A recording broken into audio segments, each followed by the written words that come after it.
ഒരു ദിവസം ഞാൻ നൈറ്റ് കഴിഞ്ഞ് വന്നപ്പോൾ ഉറങ്ങാതെ ഇരിക്കുക. അമ്മ ഇവനെയും പിടിച്ചുകൊണ്ട് ഇങ്ങനെ ഇരിക്കുക. അന്ന് ഞാൻ ഓൺലൈൻ ഉടമ്പടി എടുത്തു.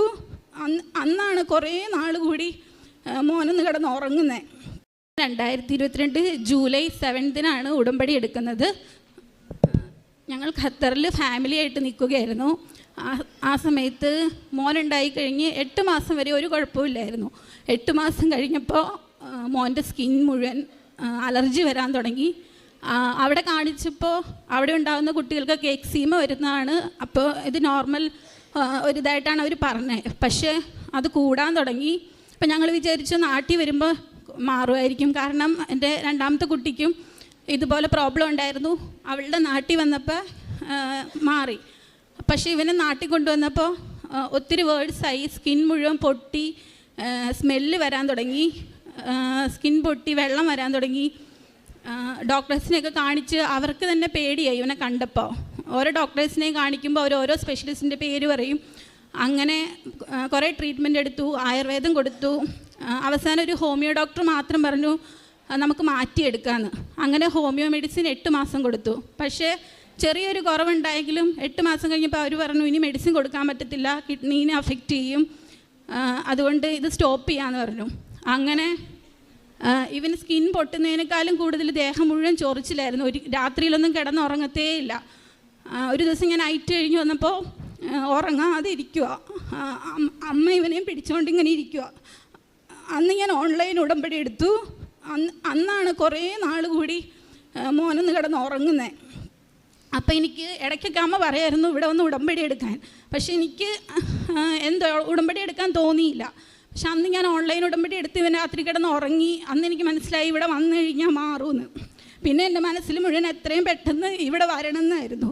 അങ്ങനെ ലീവ് കിട്ടിയപ്പോൾ ഇവിടെ പിറ്റേ ദിവസം തന്നെ ഇവിടെ വന്നു, ഉടമ്പടി എടുത്തു. ഇവിടെ വരുമ്പോഴൊക്കെ ഇവൻ്റെ മുഖത്ത് ഇങ്ങനെ പൊട്ടിയിട്ട് നല്ല സ്മെല്ലുണ്ടായിരുന്നു.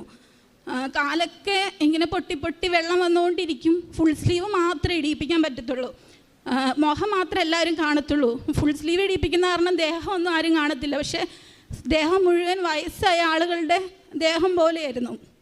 ഇവിടെ വന്ന് അച്ഛൻ ഉടമ്പടി എടുത്തു. അച്ഛൻ ബ്ലെസ് ചെയ്ത് വിട്ടു. അച്ഛൻ എന്നോട് പറഞ്ഞു ഇവിടെ ആൾത്താരയിൽ വന്ന് നിന്ന് സാക്ഷ്യപ്പെടുത്തണം എന്ന് പറഞ്ഞു.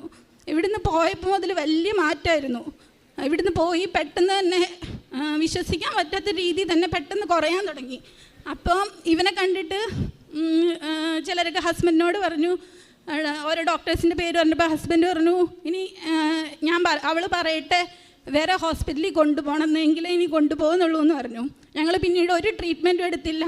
ഇവിടുന്ന് തന്നുവിട്ട ഉപ്പ് കുളിക്കുന്ന വെള്ളത്തിൽ പ്രാർത്ഥിച്ച് വിശ്വാസ പ്രമാണം ചൊല്ലി കുളിപ്പിക്കുമായിരുന്നു. പിന്നെ വിശ്വാസ പ്രമാണം ചൊല്ലി നെറ്റിയിൽ കുരിശ് വരച്ച് തൈലം ഉപയോഗിക്കുമായിരുന്നു.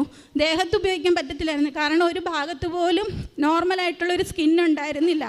1 മാസത്തിനുള്ളിൽ തന്നെ ഇവൻ്റെ സ്കിൻ പഴയ പോലെയായി. കുറച്ച് പാടുകൾ മാത്രമേ ഉണ്ടായിരുന്നുള്ളൂ.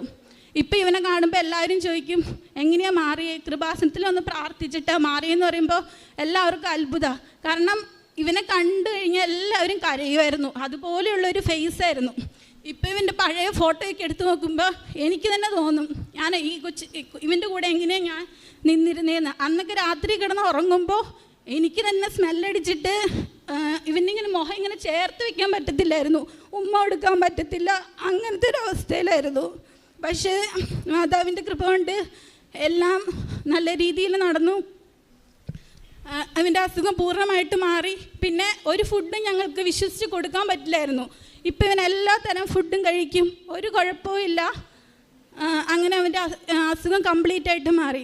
അതുപോലെ തന്നെ ഞാൻ ഉടമ്പടിയിൽ വെച്ച് വേറൊരു കാര്യമാണ്, എനിക്ക് ഖത്തറിൽ ലോൺ ഉണ്ടായിരുന്നു. അത് ഡിസംബറിനുള്ളിൽ തന്നെ പൂർത്തിയാക്കാൻ പറ്റണമെന്ന് ഉടമ്പടിയിൽ ഞാൻ എഴുതി വെച്ചിട്ടുണ്ടായിരുന്നു. അത് നോർമലായിട്ട് 2024 ജൂണിലാണ് അടച്ചു തീരുള്ളൂ. പക്ഷേ ഹസ്ബൻഡ് പെട്ടെന്ന് UK പോയതുകൊണ്ട് ഞങ്ങൾക്കും ഫാമിലിയായിട്ട് പോകാൻ വേണ്ടി എനിക്കിത് പെട്ടെന്ന് തീർക്കണം എന്നുണ്ടായിരുന്നു. കുറച്ച് ക്യാഷൊക്കെ കിട്ടാനുണ്ടായിരുന്നെങ്കിലും എങ്ങനെ നോക്കിയാലും ഈ ഡിസംബറിനുള്ളത് അടച്ചു തീരാൻ പറ്റത്തില്ലായിരുന്നു. പക്ഷേ ഞങ്ങൾക്ക് ദൈവം സഹായിച്ച് ഓവർ ടൈമൊക്കെ ചെയ്യാൻ പറ്റി. ഞാൻ കുറച്ച് ക്യാഷൊക്കെ കിട്ടാനുണ്ടായിരുന്നു, തിരിച്ച് കിട്ടി. അങ്ങനെ ഡിസംബറിനുള്ളിൽ തന്നെ എൻ്റെ ലോൺ മുഴുവൻ കംപ്ലീറ്റ് ചെയ്യാൻ പറ്റി. ഡിസംബർ 4 ഞാൻ അവിടുന്ന് റെസിഗ്നേഷൻ കൊടുത്തു. അങ്ങനെ ഇനി 2 മാസത്തിനുള്ളിൽ തന്നെ അവിടെ നിന്ന് തിരിച്ച് പോരാൻ പറ്റി. ഇപ്പം UK വിസ എല്ലാം റെഡിയായി.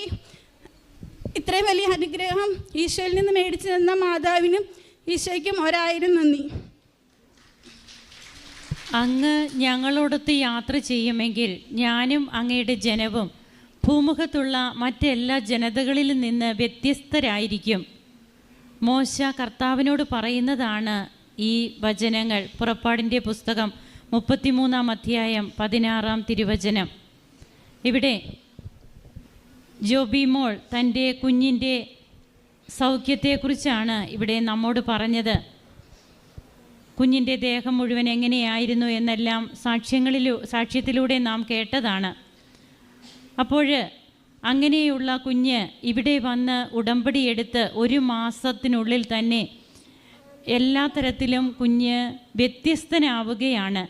അപ്പോഴതാണ് തിരുവചനവും നമ്മോട് പറയുക, ഉടമ്പടി എടുക്കുന്ന മക്കൾ ആ ഉടമ്പടി ജീവിതം പാലിക്കുമ്പോൾ അവർ എല്ലാവരിൽ നിന്നും എല്ലാറ്റിൽ നിന്നും വ്യത്യസ്തരാവുകയാണ്. അവർക്ക് അവരുടെ ജീവിതത്തിലേക്ക് കൃപകൾ വർഷിക്കപ്പെടുകയാണ്. ഉടമ്പടി നേർച്ച വസ്തുക്കളിലൂടെയാണ് ഈ കുഞ്ഞിന് സൗഖ്യം ലഭിച്ചത്. അതാണ് നാം സാക്ഷ്യത്തിലൂടെ കേട്ടത്.